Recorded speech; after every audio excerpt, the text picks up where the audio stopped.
believe in retribution.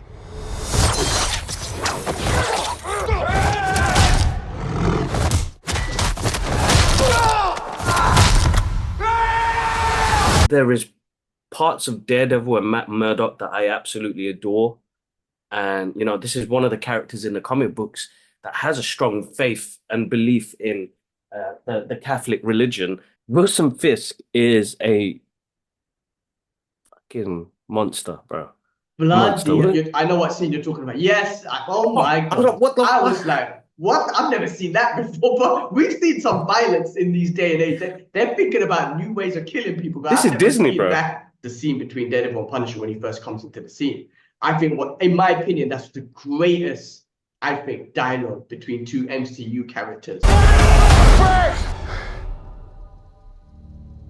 didn't feel urgency, right? The urgency of the threat, right? I didn't feel that. And that's what we're talking about in regards to the pacing. You met my wife, obviously. She's like the sweetest person in the world. By the end of that episode that we watched yesterday, she goes, "This is all Daredevil's fault."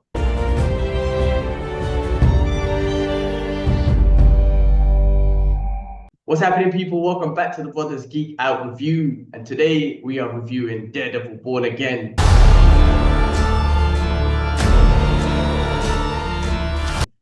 The last episode aired yesterday. We got a chance to watch it, and us brothers wanted to review the whole season. Now, Daredevil Born Again is a continuation from the Netflix season. It technically is season 4. It's finally a part of the MCU, and there's a lot to talk about. So let's get into it. Kibbs, let's geek out about this, man. What did you think? We're going to go into, guys, we're going to go into spoiler territory. We're going to go into Easter eggs and stuff later. But let's use this session right now just to geek out about it, give our thoughts about it, character development. We'll talk about critiques and all that sort of stuff. So, Kib, what do you think? Bro, this one's a hard one. I'm mid on this one. It's great to have them back, but I am mid because I feel like... how can I say this, man? I feel like Marvel did it again with The Rush. I would have loved the 18 episodes because it just fleshes out everything really well. Looks like there's some crazy cool moments in this. Very touching moments as well. But going back on the original series, because they had the more episodes, we felt like the story fleshed out even more. That's why it's connected to us so much more. With the 8 episode Marvel Rush, I didn't really know where it was heading at one point, you know, and then bang, they rushed it in the end. And there's a moment where I felt like, oh, well, go on, what happened here? But still hype, bro, you know, what they're going to call you now. You're going to fight with your ass out, you know, gown man. Bro, overall, listen, I'm happy to see the show back. I'm happy to see that it's got the same theme and elements from the originals that we absolutely love and adore. I just felt like we could have done with another 3-4 more episodes where it fleshes out much better. And the Marvel rush on the last 2 episodes, especially on that last episode, didn't give me time to breathe a little bit. Does that make sense? That's one thing I always loved about the original Daredevil series, was that it allowed me to breathe and understand Matt Murdock's conflict in what he's going through, not just mentally, physically, but his faith being tested as well, bro. And I think the season 1 to 3 showed you how much of a religious person Matthew is, and they didn't jump back into this, man. The guy, you know, we're gonna go into spoiler territories, guys, but I just feel like there is parts of Daredevil and Matt Murdock that I absolutely adore, and you know, this is one of the characters in the comic books that has a strong faith and belief in the Catholic religion, and you know, when it comes to making confessions and him talking to God, having a conversation with God. Yeah, man. I feel like, and I can understand he's lost a lot of faith as well in the process because of what's happened. But I'm going to be mid with this, bro. And I'm going to be absolutely honest, because I feel like Yeah, I'm gonna go mid because there's exciting moments, there's great moments, there's low moments, there's moments where you question things. Uh, yeah, I'm I gonna say mean, mid, bro. Mid hype, mid high, mid high. You know what I mean? It's a yeah. high mid, but just enough, just enough. I should have started off with this question, right? And you normally do this at the end. How do you score this? And I'm gonna start off with like me, like scoring this. Like I kind of agree. I'm gonna give this a strong like 7, right? And Yeah, yeah. I give the original ones, the Netflix ones, a strong. In my opinion, like 9, right? 9, maybe even 10 on some of the episodes from seasons 1 to 3. But this one overall, I give it a strong 7. I feel like, listen, yes, I think the tone of the show was like the Netflix ones. There was a little brightness. It does a like MCU brightness, but that's cool. The general tone and the gritty street level was there. It was definitely there, right? It was definitely violent, right? So they definitely kept that. I'm glad and I'm happy that Marvel kept the same cast. I'm glad they kept to the same sort of martial art and disruptive sort of battle scenes and action in this, which is definitely what was Mm. needed and everything. So I'm glad they didn't go away from that. Um, and there were there's some amazing moments which we'll go into, which you're kind of like, oh my god, this is amazing. Listen, let's get into it. The first scene, the way it opens up was absolutely fantastic. It just set not only this, but in my opinion, it set the tone. It confirmed the promise that Marvel gave us that would keep it to the same tone and violence and gritty story, but it set Hmm. the expectations of what we're expecting in the show and where Daredevil Matthew's journey is going to go, right? This whole Born Again series and everything, right? He gives up on it, comes back, right? It does set that tone, it sets the grittiness. But we lost Foggy immediately. I mean, the emotions, I was like, what the hell? And that meant so much because we've had so many years with Foggy and we lost him almost Yes, that's right. immediately. And the story and the plot does end up like I agree in regards to what you're saying in regard it felt rushed. Like, it was like a slow pace and then it felt rushed at the end. It's like I know Kingpin is up to something, him being mayor. Yeah, Of yeah. course he's up to something, man. This guy is a genius criminal mastermind. So the whole season, I'm like, I know what he's up to, but let's see. Let's see like where they're gonna take it and how fast do we get to the point where we're like, that's his objective.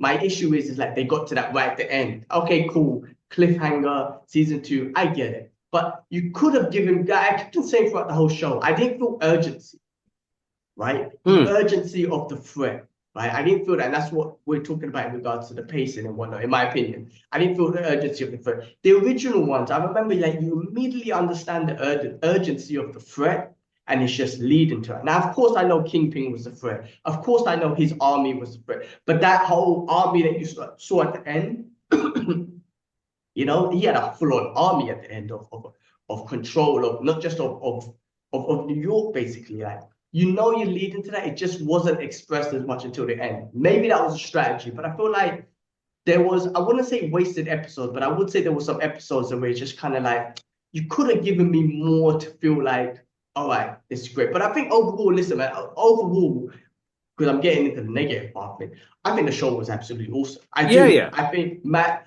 the performances from everyone was awesome, and we'll get into individuals in a bit. But just Matt as Daredevil just taking a little bit of a different approach, as you said, from knowing his objectives in the first sort of Netflix seasons of like I gotta help people beyond the law. Because he's very focused on the law. He has his morals as a religious person, so he doesn't kill or anything. But in this one, that you can see the transition because he lost, right? And you can see that he not only lost a friend, he started losing faith. He started losing the faith in the law. This thing that Mm. everything he believed in he was losing it, right? So you can see his transition. Same with Kingpin. Like you can see with him, with sort of the transition is going to be mayor, the relationship with his wife. My guy got shot in the head, but he kind of missed him or grazed him or whatnot. All of that sort of stuff, like dealing with the relationship with his wife and how she managed his empire to where he was trying to manage his relationship, but also had a devious plan in the background to kind of manage his empire as well. It was great, right? You saw a lot of trauma from Kingpin, which was kind of like some scenes were like, I don't know. Like he's expressed it well. What's his name?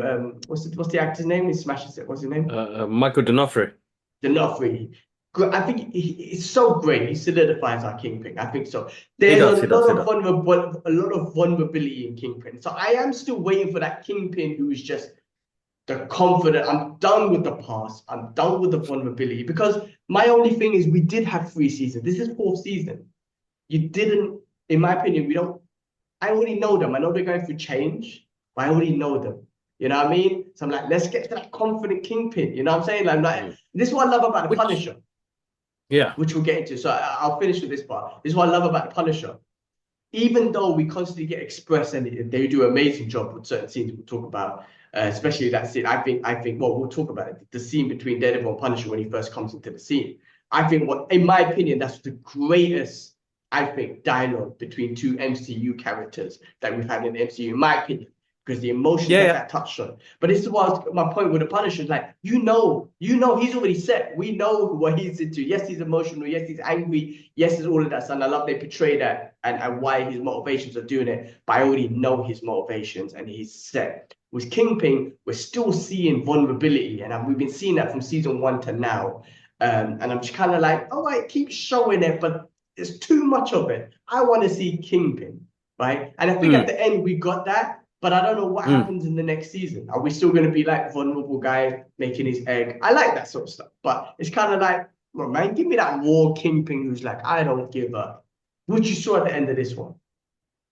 Which I'm hoping we get as well, because I feel like I'm starting to see the memes and people imitating his the way he talks and the way he is and the rest of it. And there's this great meme of him trying to ask somebody out for dinner, and she's like, "No, I'm okay," and he's like, "But please, you know, I can make some scrambled eggs." Yeah. There's one dude I see. I don't know his. I can't remember his name. He's a black brother, and he's just like the way he does it. Vanessa, he cracks me up. I can't remember his name. I should find his Instagram. Or whatnot, I've seen it. I think I've seen the same one. He shakes his hand. Vanessa, these dishes. I'm trying to watch it. Yeah, it just crashes me up. It cracks me up, man. But yeah. So like, he's great at what he does, but yeah, you're right. I don't want to see that guy no more. I want to see the Kingpin. I want to see him become more confident and knowing what he's doing. Like I feel like he's always like worried about what he's doing, but he's actually a genius in what he does. Like in the comic books, the guy's amazing in what he does. Fully confident and like.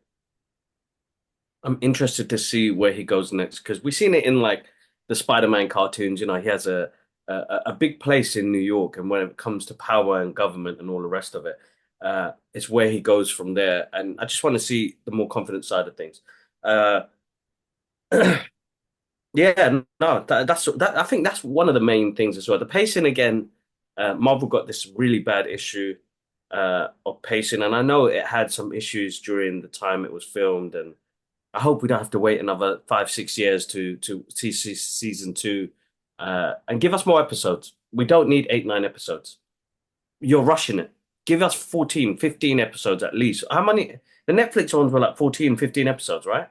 No, they were like 11 to 13 type of. Yeah. Doesn't matter, but still, man, give us 11 to 13 because then you could just long it out a little bit more for us to take it in, you know.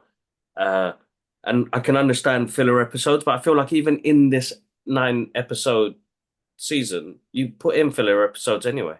Like the bank one, we didn't really need that. No, so, I mean, there's a hype to that, and there's a disadvantage to that. One is a filler. 2, the hype of Kamala Khan, which is awesome, and we'll get to Easter eggs in a bit. But my biggest issue, and I'm going into issues, I'm all over the place right now. I have to say, this has been my biggest thing. Marvel done it again with shitty marketing. Why you put pun in there in the trailer and big hype around him? Well, you only gave us 20 minutes. Okay, the final episode had more. Up to episode 8, not even 20 minutes, sorry. He was in it for like 5 minutes, right? Now, the scene that he was in was impactful. I go back and watch that scene now. I mean, the way it made me feel, absolutely fantastic.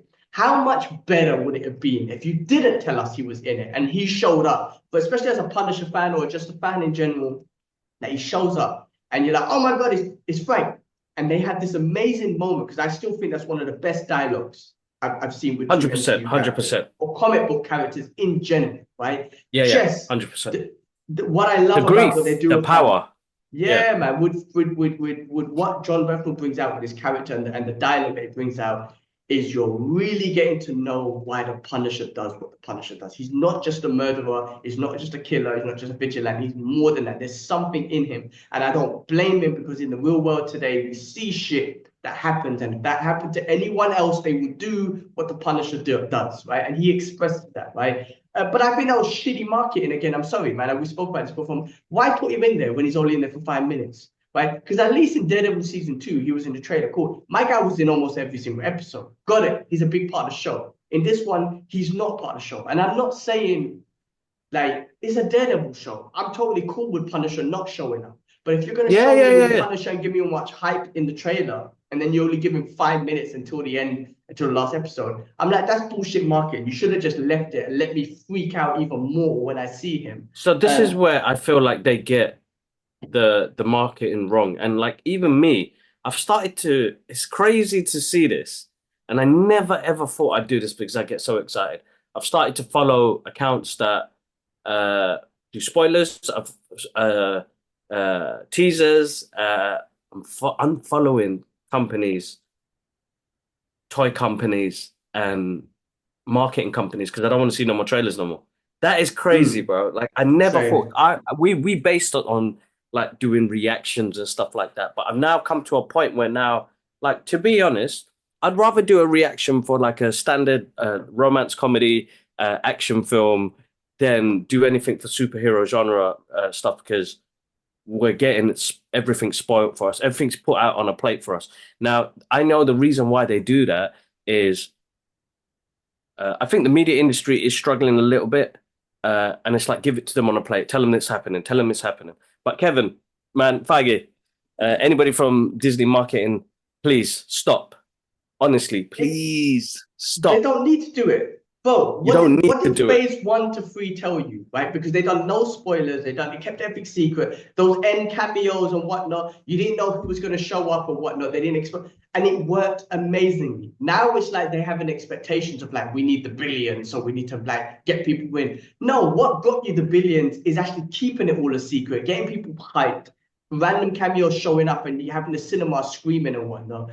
Well, now you're just kind of like, oh, we need the engagement, we need the people, so let's show who's going to be in there and whatnot. It's like, why show Pun when he's not even in it that much? I mean, again, listen, man, I freaked out, and every scene that he's in is absolutely amazing. But imagine if I didn't know he was going to be in there, like, because the expectations you set to me is like, oh, Pun's going to be a big part of the show. No, he's not. So what ends up happening to me personally, is I end up getting disappointed. I'm like, oh man, another episode when you didn't give me Pun, right? When he shows up, I love it. When he doesn't, I'm upset. And I'm going back to you put that expectation in me because you kept on showing him in the trailers and all these stupid spoilers were coming out. John Bethnal's in it and whatnot. Like, hide that, man, and then I'll have no expectation. And even if he just did show up for that 5 minutes, I would have been like, that is so impactful. That's all I need. I'm super happy. But you gave me expectations that he's going to be in it more, right? And I just think that's due to you kind of saying, oh, Bethnal's in it, Punished in it, he's in the trailer. No, man, keep that shit. It's not that we got that spoiled for us from day dot with all the images and stuff that came out, and like I hate it. it's I hard, hate bro, it. because I'm starting to feel like it's not resentful, man. I love this stuff, but now we're not getting that surprise we got as kids, bro, or even the first part of the MCU where we were just surprised with stuff. Where now you're getting behind the scenes of what's happening, who's going to be in it. Like I feel like they now thinking about it, I think they lose with the Doomsday cast reveal. Could you imagine the cinema seeing those characters come up on the big screen? Could you imagine the cinema? I'm gonna put this as a clip. I don't care. I'm gonna put it up. I'm gonna tag Disney if I have to as well, Marvel. The reveals are too much now, bro, and it takes away that excitement because if we were told that Cap was gonna pick up Mjolnir, what would the feeling be?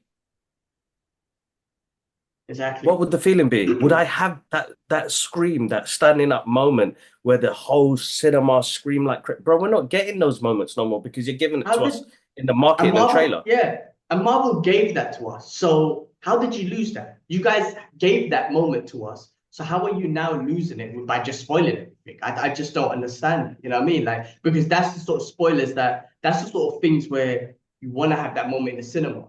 Now, okay, look, the Doomsday thing, I think I a little bit disagree with you or whatnot, but it's cool that Mm. everyone's gonna be this an Avengers movie. I'm cool with that, whatnot. Yeah. But yes, I agree. Like, what reaction would you get if, you know, Mr. Fantastic shows up with Tony Stark or Cap or whatever it is, but you've already spoke that, so we already know they're going to be in the movie. Now, my problem is like, okay, you've introduced full cast.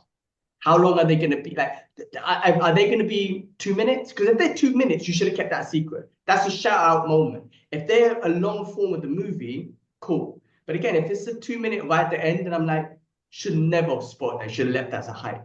But I mean, with the Daredevil, I mean, same with you know, in the trailer, you saw all these different color masks. My guy doesn't even put on none of them. What's the point teasing that? Don't tease that. Leave it in it. Don't tease that in the trailers or anything else. Just leave it. And when you see it in the show, you're like, oh my God, he's got them all. But you showed us, right? So I'm kind of like, well, he didn't put anything on, man. What the fuck? Like, what the hell? What's the point? Like, these are the sort of things that got to me, man. So I was just kind of like, the Punisher is my favorite character. I've obviously got all the statues and everything. So when I was watching this show, I couldn't wait to see a lot of Punisher because you gave me that expectation. Not that I expected that from you. You gave that to me. And then when he doesn't show up, I have an element of disappointment because you didn't give me what you promised on the trailer and all that sort of stuff. And that's where I had my biggest point. I think I would have enjoyed it. I mean, I would have loved it more and not had this whole rant if you just kept it a secret, let him show up, and I would have told you that is the best thing I've seen. Because that Yeah. final episode, I'm not gonna lie, that final episode with him and Daredevil gave me so much goosebumps. It was so awesome. And yes, it was violent and all that. Put that side of stuff, just the collaboration between those two, them two working together again. Punisher, again, showing that he cares. He knows Daredevil's good. He knows Daredevil's good for the society. So I am going to look out for him and whatnot, even though Cameron called him and all that sort of stuff. Yeah. Yeah. But you know, like, so that scene was awesome. And, you know, right at the end of it, Punisher was a big part of the show. You know, you could tell he wanted to get caught, right? Again, he's a strategic, Punisher is a military combat strategic expert. So you kind of knew when he's in there, he's not just a war guy. We knew he wanted to get caught in the elite society. But as I was watching that episode and the way it was ending, I was like, wait, you're going to end like this? It wasn't the cliffhanger that I thought you'd give us. I mean, I felt like that could have been like a mid-series sort of cliffhanger. You know what I mean? And then carry on with more. This is the point where we were talking about where you gave us a bunch of filler episodes and then you rushed it at the end. I feel like if you gave this as episode 4 or 5 and then you had a couple more episodes after this, I would be good. Because I don't, again, this the anticipation to this build-up wasn't there for me. It was like, oh, okay, that's what you're building for season 2. Cool, I get it. But you spent 9 seasons, and I don't think for me personally, I wasn't built up to that. I felt like if you built that up to episode 3 or 4 or 5 maybe, and then more episodes after that, I think that would have been better and a different kind of. But up to that point, It's the pacing, bro. It's the pacing. It's hard to say. Listen, I still, as you said, I'm gonna give it a solid 7. Yeah, as you said with at the beginning. But let's move on to the positives because it's still a good show. Uh, it has some great elements to it that really talks to us about men's mental health, grief, loss, and being reborn and doing something because you want to do it because uh, the main objective of Daredevil coming back was the loss of the hero White Tiger, Hector's character, which you know, rest in peace, man. You know, I would have loved to seen more of him, bro. Karma de Yeah, los Reyes. Yes, yeah. yeah. You know, I would have loved to see more of White Tiger, his character, what it meant, and what it means to that, you know, the Latin Hispanic uh, background culture of people having this character out there. You know what I mean? Because like we're starting to see a lot more, which is great now. You know what I mean?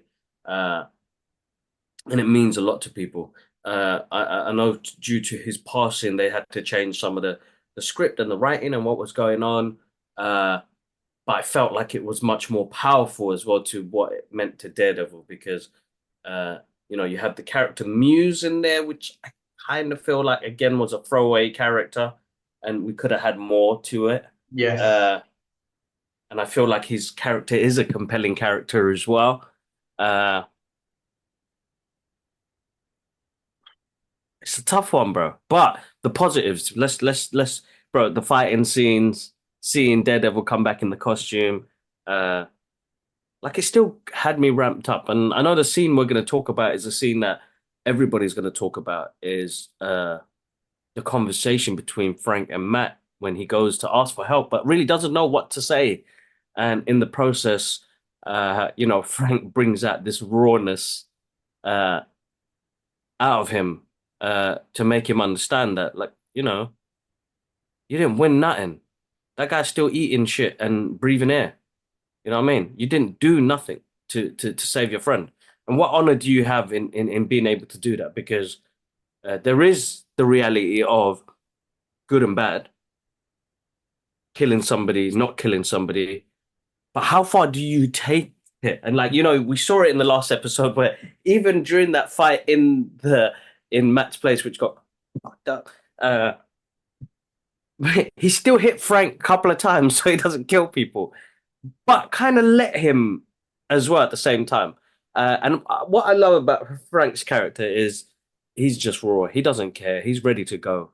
That's when a man has nothing to lose and he's ready to go. And that showed us in the last scene where he goes to that place, gets beaten up and get caught,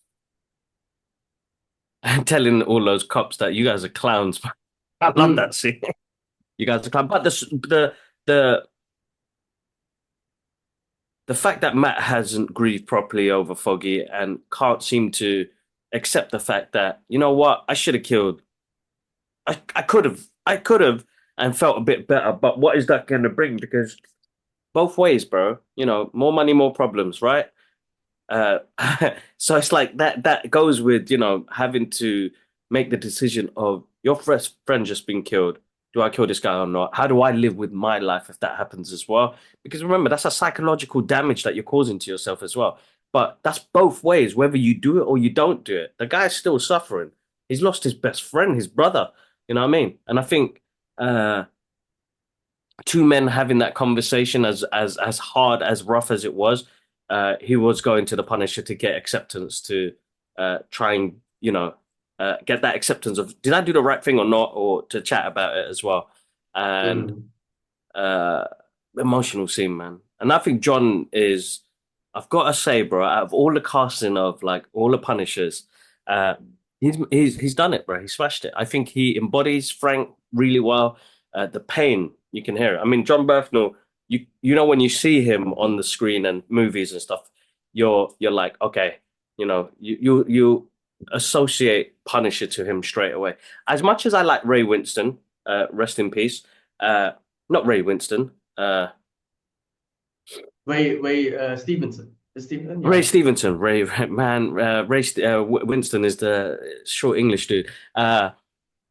Ray Stevenson. I think because he had the stature and the look of the Punisher from the comic books, I think John has embodied that character. He doesn't have that stature that the comic books had, but he's embodied that character, and I can see him with that character for a long time, and I can see the pain he burdens with Frank. Uh, but yeah, such an amazing scene. I mean, that's gonna be sticking out for centuries, bro. I swear, that's like the best thing that came out of that show was that moment 100%. of why he does it. Why he Yeah. does it. Shad, Get him, you know daddy. Get what? him, daddy. Get him, daddy. I can still watch that scene. It's such a great scene. I mean, look, let me tell you something, bro. You met my wife, obviously.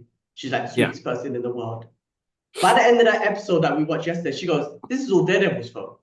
And I was like, "What do you mean?" She goes, "Yeah, this is his fault. Why? If in episode 8, why did he jump in front of Kingpin? Right? Listen, yeah, if because you saved him, all of this is happening.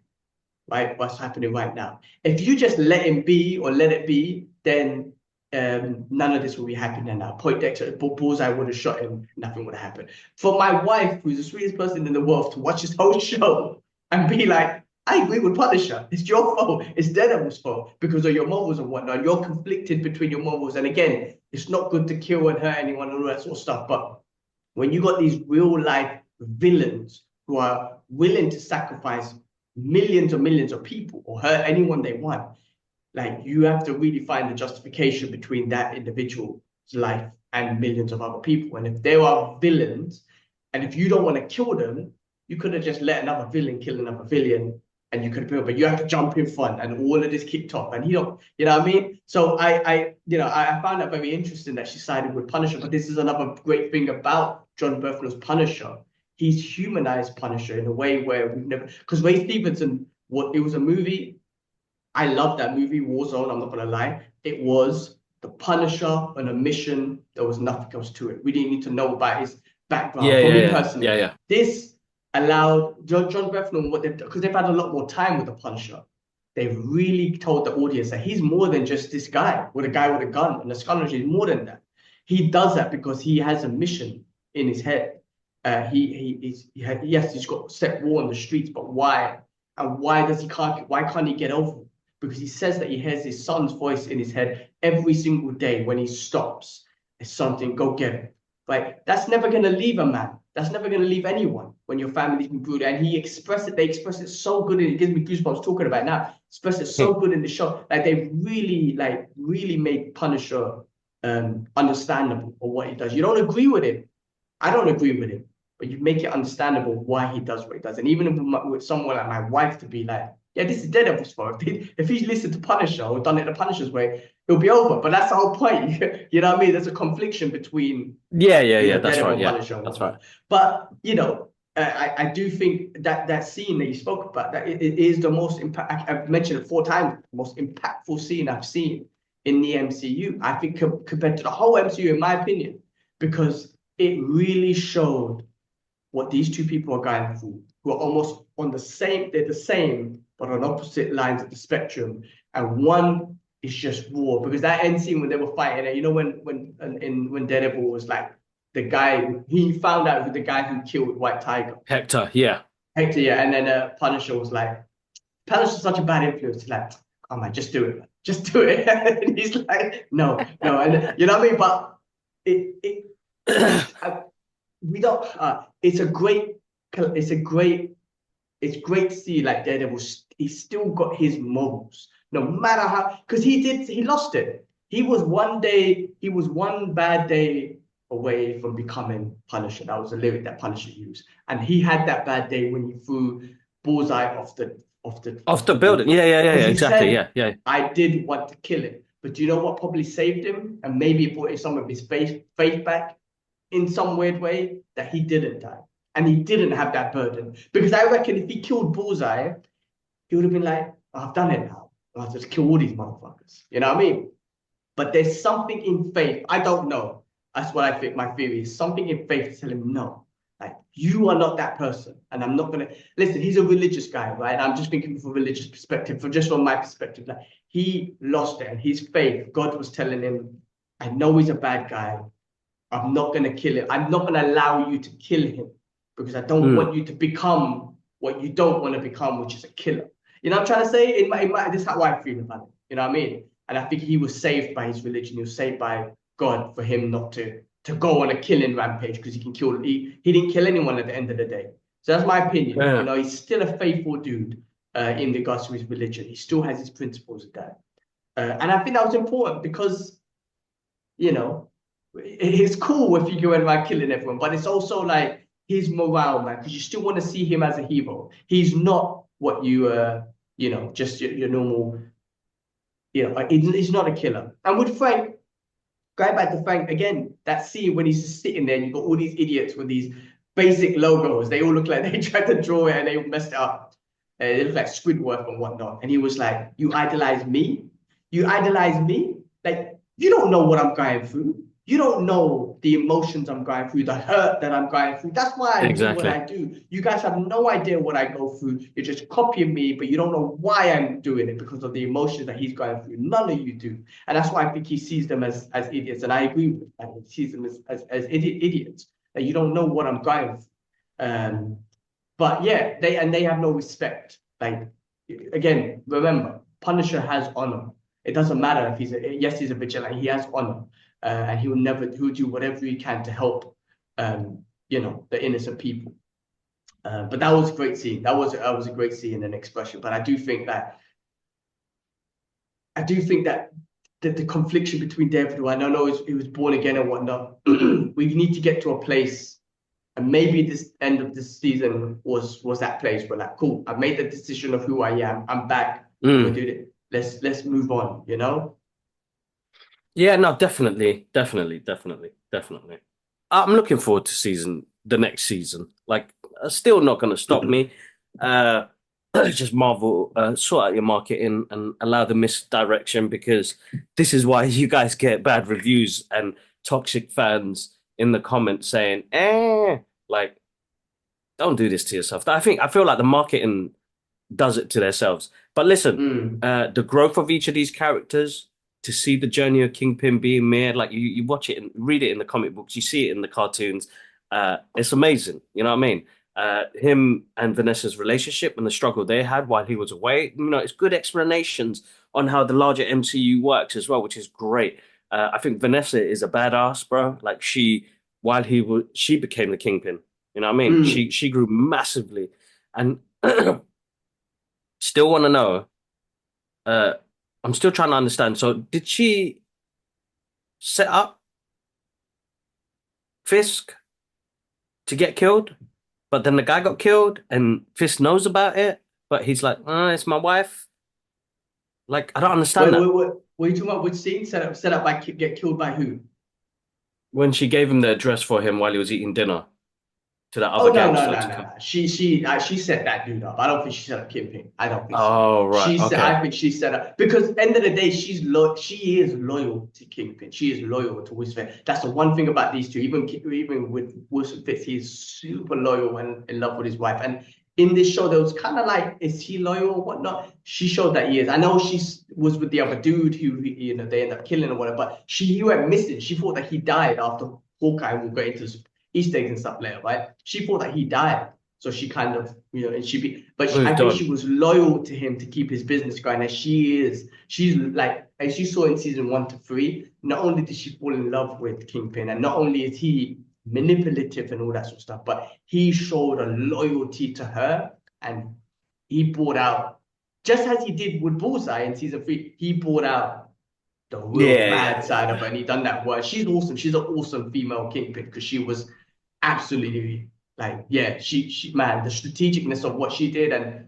she went beyond what even he did, because Kingpin was like, Matt, Foggy, I'm not going, I will do it, but I will do it, and his fingers and whatnot. But he would never do it, right? He stayed away from them, where she made the hit on Foggy, which yeah, yeah. Straight away, yeah. changes the whole dynamics of everything, right? With them characters and everything. I mean, one of the characters that we just briefly touched on was Muse, and he looked absolutely awesome, comic book accurate. Yeah, he was just a side background character, and I feel like there could have been more to him, right? Because I think what he was doing was obviously very psychotic and all that sort of stuff. It kind of moved the story a little bit forward, but I just like, he was in and out. He's a very forgettable villain, and I know Kingpin's the main villain here. I get it, but there could have been more with him, because I just felt like there was a lot of depth to that character. Like, why you're an artist, you're a crazy artist, you're psycho. Are you just like, because there's something, because he was like Banksy, right? Political Yeah. artist, but a psycho, right? With using people's blood and all that. Where's the psychoticness come from? You know what I mean? Because even when he had that conversation with the lawyer, I was trying, not the lawyer, the therapist, I was kind of realizing, trying to understand, like, maybe I missed it. Like, why? Why are you doing it? Did he have traumatic childhood? I think there was something there and whatnot, but I don't know, man. I was just like, you're like almost like a political speech, like free speech guy or whatever, like Banksy. I can't explain what it was, how to explain it, but there's a psychoticness behind you, and that there was something missing there. I feel like with him, because he looked good as well, and I feel like they could have done more with him. They could have done more. I honestly think they didn't need him. Take Yes, that even element out. take him Take out. that Yeah. element out. I think the story would be more coherent, like just work better. They didn't need to put that in there. Plus, they killed him off so quick. Like, put him in a mental home or something, man. You killed him off, and we're starting to see, like, I can remember this is a TV series, because so it could go for a few seasons. So it's nice to have returning villains come back, and these are arch enemies of Daredevil as well. Like, long, long lasting enemies in the comic books. When you're thinking about 40 years of bloody comic books, bro, 50 years, maybe 70 years, uh, you know, it's a big thing to kill off a main character, a main villain, like they did in Batman with the Joker dying. You know what I mean? Uh, these are big things. Like, these are big characters, but we for movie is different adaptations. For screen, it's a different adaptation. I just don't think. And listen, man.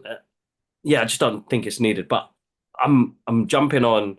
We're becoming critical, too critical, because I still love the show. I still enjoyed it for what it was.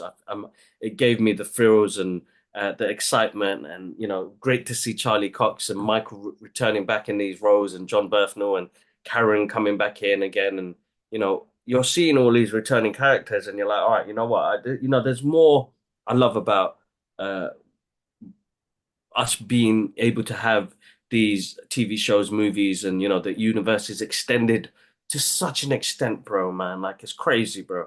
So that's like, I want people to know that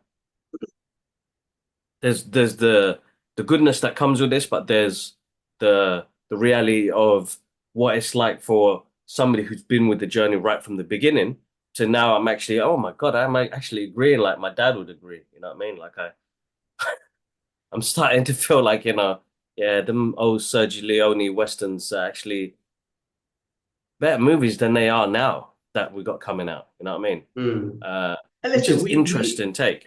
Yeah. yeah, and I'm not saying just because we've been following it from the beginning, we're the experts or whatnot. But I mean, look, No. and we try our best not to be critical in the sense of shitting all over someone's work. It's just again that it's just the way I've spoken about this, about how it made me feel, right, at the end of the How day, exactly? right? Yeah, and yeah, listen, bro. I can tell you, if you said to me, gun to head, you have to pick one emotion, right? I'm like, it's amazing. I loved it. It was full of joy, right? But I'm here giving you a form of expression of all my emotions. And I'm saying that that joy part was all there, but there was other things that didn't make me that made me feel a certain way or whatnot. And I feel Mm. like because we've had the whole MCU, because we've had season 1 to 3, there was certain expectations that were not met. Now, for example, if this was the first ever time we got Daredevil, I would have been like, oh my God, they smashed it.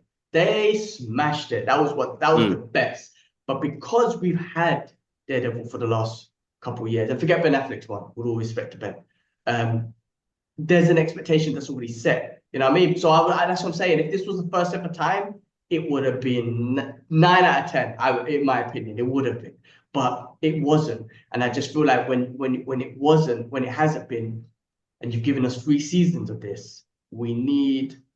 I feel like again, it was just a pacing. I'm not talking the character development, all that stuff was amazing, all that stuff was cool. It's Characters, pacing. It's acting, pacing. it was Pacing. just the Pacing and bad pacing. marketing.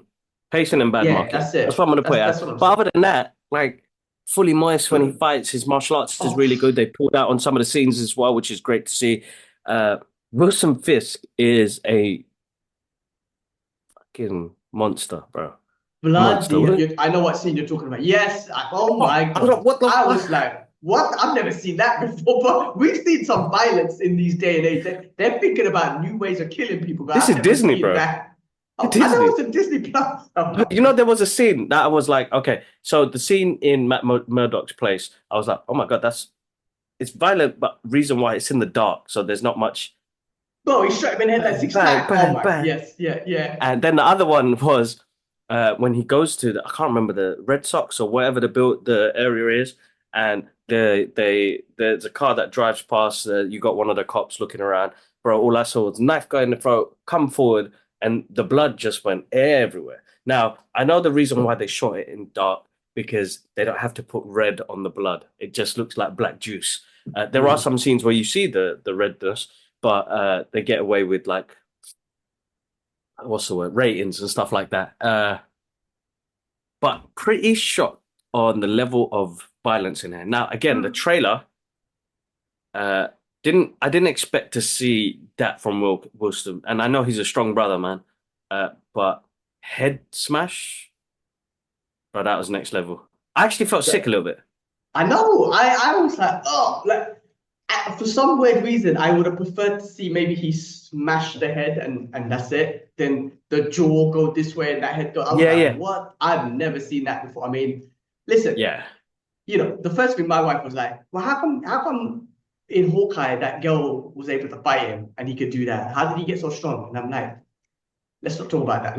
Let's not go back because it does raise that question, right? Yeah, yeah, yeah. But different tones, different dynamics, different comic book issue. Put it as, oh, comic book issue with Kate Bishop versus comic book issue with Daredevil. Different tones and whatnot. Okay, let's just look at it from that perspective.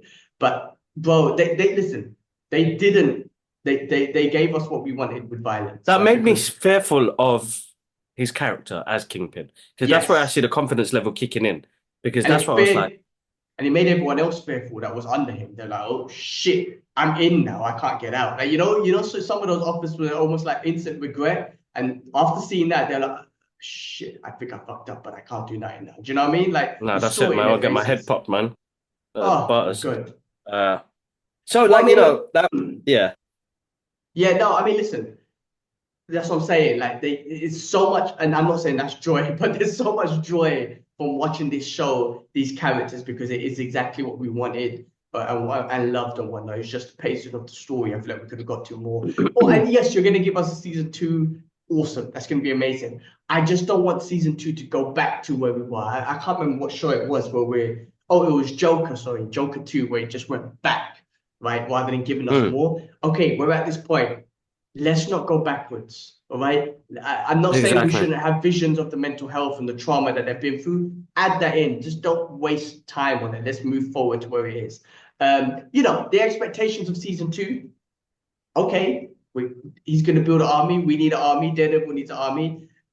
If the defenders are going to be in it, that's awesome. You know what I mean? Maybe one Mm, thing at the end of that episode, maybe what could have been cool at the end of episode 9 is, when everyone was in cages, if they had cages, well, I guess you would have had special cages for like Luke Cage, Jessica Jones, and even Iron yeah, Fist, right? Yeah, that would have been kind of cool because you saw the not fencer, the swordsman and whatnot. But I'm expecting certain things in season 2. Like, what kind of street vigilantes are you getting involved, right? Because there's an expectations there. I do think that end credit scene with Frank was pointless, fun to watch, but pointless.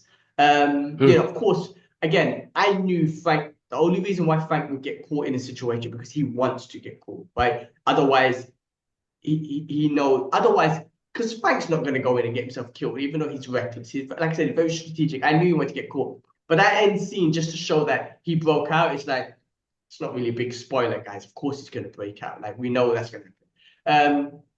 But anyway, I mean, look, I think the one character that wasn't even mentioned in the last, or wasn't even in the last episode was, an important character. What we spoke about with Muse keeping a villain is Bullseye. I think he's a great villain. I think Wilson Bethel, that's his name, yeah. amazing job showing the psychoticness Oof, of him. So I'm oof. glad he's still in it. I'm glad he's released Yes. out there because that story still needs to be out there. He gets more deep now because he did kill Foggy, even though he was under the instructions of someone else. But he's someone that I'm glad that's still in there, right? Because Yeah, he yeah, does an same. He amazing has job. to be. He has to be. They couldn't kill him off, bro. They couldn't. I mean, that's Daredevil's big guy. You know what I mean? And that's a great opening scene, man. That fight is so good, bro. Like, really got me gripped, and I saw that on the big screen, bro. So you can imagine Mm. how that looked on the big screen. Now, forget the CGI in this movie. There's not much. They only showed us in the first episode of him swinging around. They did give us one scene where he grabs the Punisher and swings off, but they didn't really show him Mm. swinging. Like I can see. Uh, I'm glad they're using the billy clubs to do that as well, to allow him to swing around and stuff, which is amazing. That comic book accurate feel to it. I've just got an idea. Let me write that down before I forget it. I love that. This is what I love when we just talk and an idea pops in your head. But anyway, well, I guess you can Uh, express the idea once you pull it out there. yeah, yeah, yeah. No, Let I me write agree. this down. But yeah, it's It's great. interesting to see that. Yeah, Yeah, it's great that we're getting his agilities and in his because in the comics book you do get you see so much of his abilities and his superhuman agilities that he has. You know what I mean? So it's great. It's great that we're getting that. And it's great that Bullseye's in there because I think there's a lot more story to be told with all of them, right? No, With exactly, Bullseye, Simon, exactly. and Finn. And I think, just to finish off with the geek out session before we get into Easter eggs and stuff, this show, no matter what we just said, has some really rewatchable, memorable scenes, right? I'm not saying the whole season, right? Because all the other MCU seasons, I have to be honest with you, I don't think I could rewatch them. I've watched Daredevil season 1 to 3 multiple times. I've seen season 2 multiple times. I do think this one has multiple scenes that I could watch. Like definitely that open scene, right? Definitely the Frank Castle scenes. So the last episode, including that little short clip of that we got in there. Some of the action scenes, definitely. But that's about it. I don't think I could watch the whole season again like I did with the original Daredevil. So No, because they definitely had good some. dialogue in it. Those original seasons had good dialogue in it. There are some scenes that I'm starting to see pop up. And shout out to the guys on like social media that do all of these wicked edits. Like, there's some scenes that they've put together, and where I think it's from season 3 or season 2. I can't remember, where Matt's gone through it and he's in the church. Is that season 3? Three, yeah, He's he's in the recovering, church. yeah. And he talks about all of these religious passages from the Bible, and he talks about Job and like God's soldier and your purpose and what you do. Like, I missed that part, and I know he's lost faith in this one, but they didn't give enough time to. I feel like they didn't give us enough time to let him breathe as a character because of why he lost his faith a little bit. He still had his faith, but why he lost it a little bit more when it came to the grieving process of losing Boggy as well. I just feel like we were thrown into his life after trying to move on, and then all the shit that comes along with it as well. But I feel like there would have been more room for him to. He's one of the guys in the MCU and the comic books that is a religious guy, and I like that. And Yeah. he's you I know close to his faith, and he goes to confession, he goes to church. That's amazing to see because he's the grounded level superhero as well. But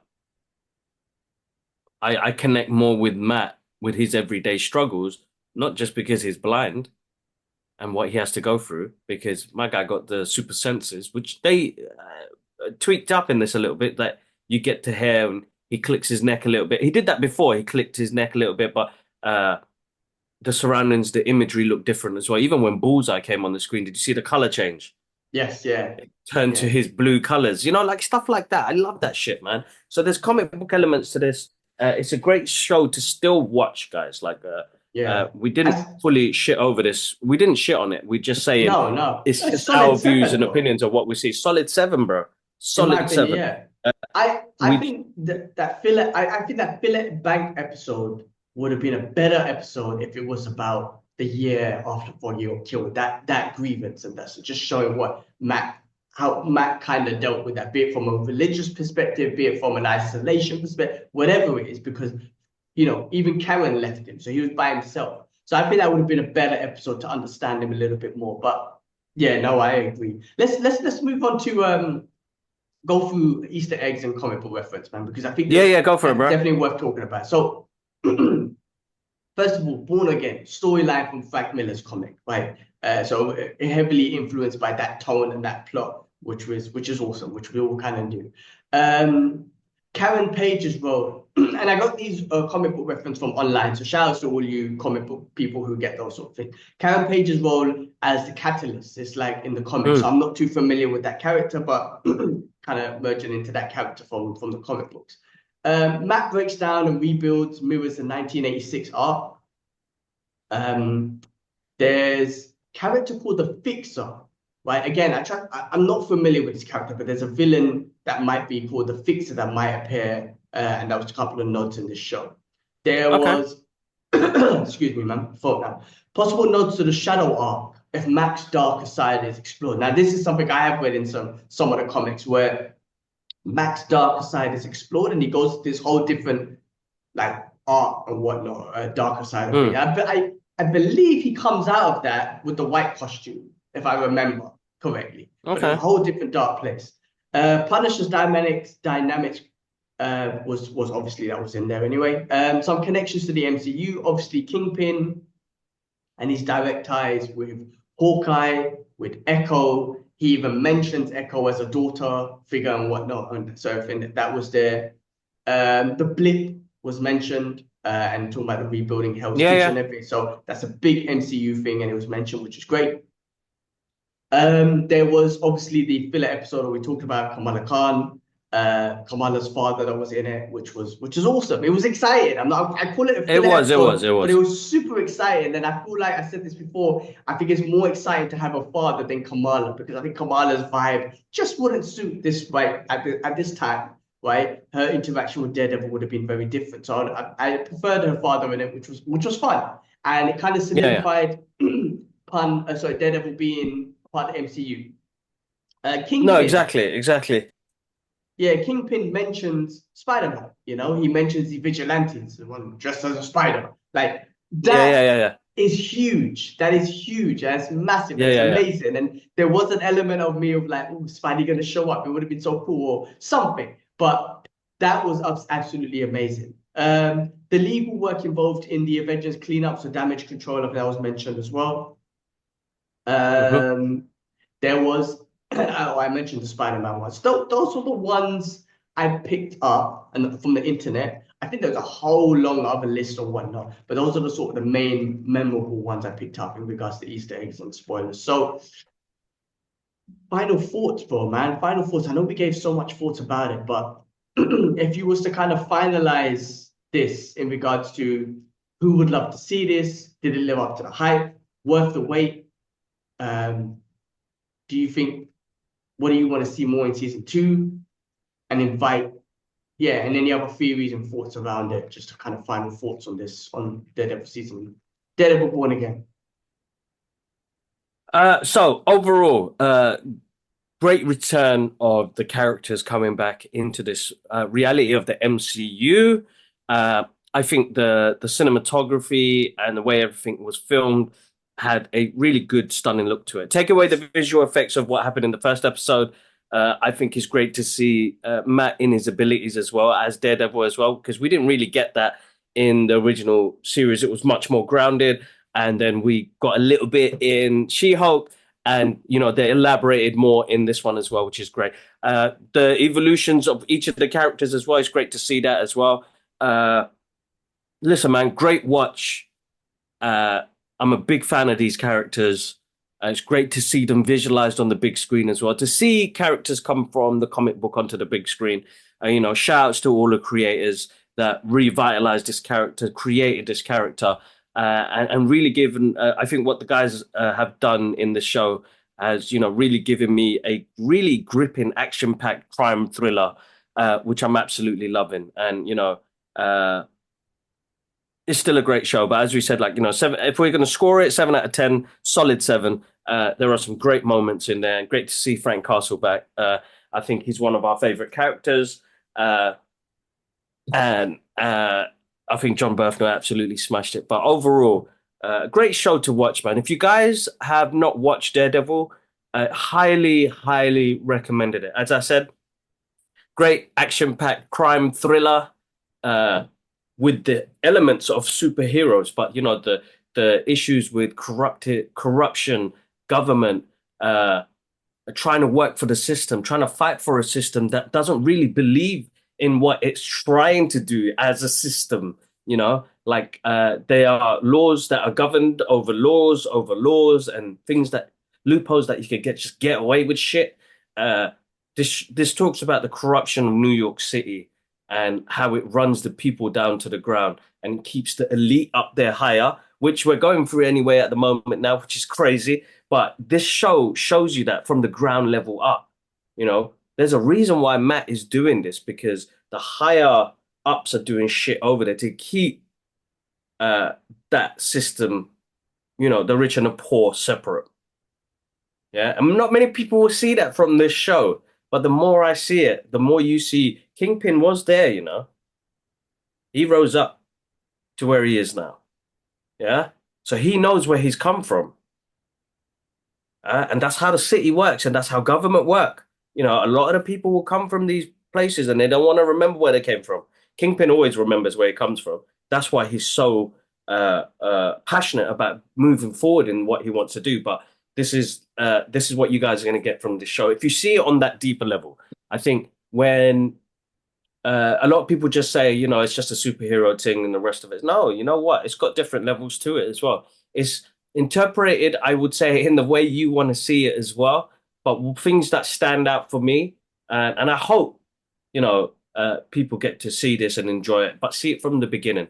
Because you're seeing the rise of Daredevil as well. You're seeing the rise of a character who's coming from the hells of kitchens, the Hell's Kitchen to becoming this character of. He said it in that last episode. I put that mask on to make me feel better, for me to know that I'm doing the right thing, but I don't even fucking believe it in it anymore. Shit, that's deep. That conversation got deep, and we didn't touch. And I know we're going off course. I'm sorry, but we'll finish up soon, guys. Give me a second. Frank and Karen, excuse me. Sutton.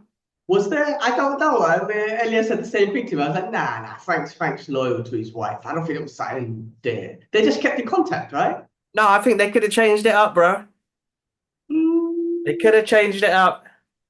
I mean, it's kind of like, I don't know, because if he does get into a relationship, it's almost like, okay, I've moved on now. And this person, especially someone like Karen, who would never accept him just going around killing people. She wouldn't be like, go get him. Like, you know what I mean? Go get him, Tiger. I don't think she's that kind of person, especially Karen, right? So I don't know. Obviously she had feelings for him, but remember in season 2, when I think she tried to make a move on him and he was like, it scares me. It scares me. I think so. I don't know. But then I feel like, okay, so they could have feelings. They could have feelings. Yeah. They could have feelings. Feelings can happen. We're human, bro. Feelings can happen. So anyway, okay. So that's one part. But yeah, listen, as I said, overall, great crime action drama. What do you think, bro? Listen, man, you've kind of summed it all up. The last thing I'll say is, on a positive note, shout out to Kevin Feige and Disney and the decision Marvel and the decision makers of keeping Charlie Cox, D'Onofrio, Berthnall as our characters, right? And not making a decision of getting rid of them. You listen to the fans, you understood they gave us great content from the Netflix shows, and you applied that to the MCU. I'm glad. That's the one biggest shout out I'll give to you, because that was absolutely amazing, right? Just making sure that those same characters, those same actors, those same expression of those characters are going to be a part of the MCU and not changing that. So I have to give massive shout outs for that decision right there. No, cool. Definitely, without a doubt, man. But yeah, there you go, man. That's Daredevil Born Again. Looking forward to season 2. Let's see what they bring to us, man. But slow down and no more messing up on marketing and trailers, man. Stop it. Maybe we didn't even talk about this, right? But because originally they wanted to give us 18 episodes, so maybe it was like, let's just split it up into 2 because it gives us more content next year. And so if they gave us 18 episodes in a row, maybe our conversation would have been very different. Maybe we would have said, the pacing was cool because I got everything I wanted out of it. So maybe that's what it is. You're right, bro. Because more pictures got leaked, innit? So they've already filmed season 2. Exactly. So anyway, I've unfollowed you guys anyway, so you lose. Yeah, I'm no more likes from me. No likes from me. Which is a shame. Which is absolutely a shame. I hate spoilers. I'm starting to come to a point now. Since you guys did Doctor Strange and the Multiverse of Madness, man, you guys. That was the one. I will never forget. That was the one where I was like, you guys messed me up. You messed up big time, and they've never retracted so far. Never retracted. It's always been lose, man, and we'll see. Hold up, I just got another idea. So what I want to do, like moving on forward, guys. So the social medias, as always. Are we finished up? We wrapped up, yeah? Yeah. Listen. That was our review. If you haven't watched it, go watch it. Guys, do all the good stuff. Like, share, subscribe, and Yeah, like your ideas, you wanna say them on this, or you No, wanna I'm not gonna say. I'm gonna put, guts, but I was gonna guts. say, make sure I'm gonna cut it. Guys, make sure you guys check out the socials. Make sure you're following on all the socials, guys. You'll check our journey on there. There's gonna be a little bit of a structure change on there. I feel like I'm planning much better now. And Atia is going to be covering most of the events on from now on, wherever she can, and I'll cover wherever I can as well. But shout out to Atia for jumping on the Brothers Geekout podcast and covering some of the events. She recently gone and see Sinners, which I'm looking forward to seeing myself. But yeah, follow us on our socials, the Brothers Geek Out Podcast. We're on X, TikTok, and Instagram. I've deleted all the other ones because it's pointless. We're on the main ones. Check it out. But best thing is, check us out on the community page here because we've started to see an influx of subscribers. You guys are absolutely amazing. Can't thank you guys enough. Join in here, which is crazy. There's an extra 50 of you come out of nowhere. Welcome to the Brothers Geek Out podcast. But check out the community page. I am posting on the new videos that post all the new videos that we do. I post on all the new events that we got or anything that cool happening at the moment. Keep an eye out for Superman Day tomorrow. Oh, no, actually, wait. By the time this comes out. But anyway, we've got some Superman posts coming up. Shout out to the guys at Warner Brothers for sending that over. And then yeah, donate. We've got all the donation links below, guys, for medical aid for Palestine. Shout out to the people that have donated. You know what? I do this every month, and every month we smash it. Alhamdulillah, we had some great donations yesterday, which surprised the hell out of me of the people that did donate.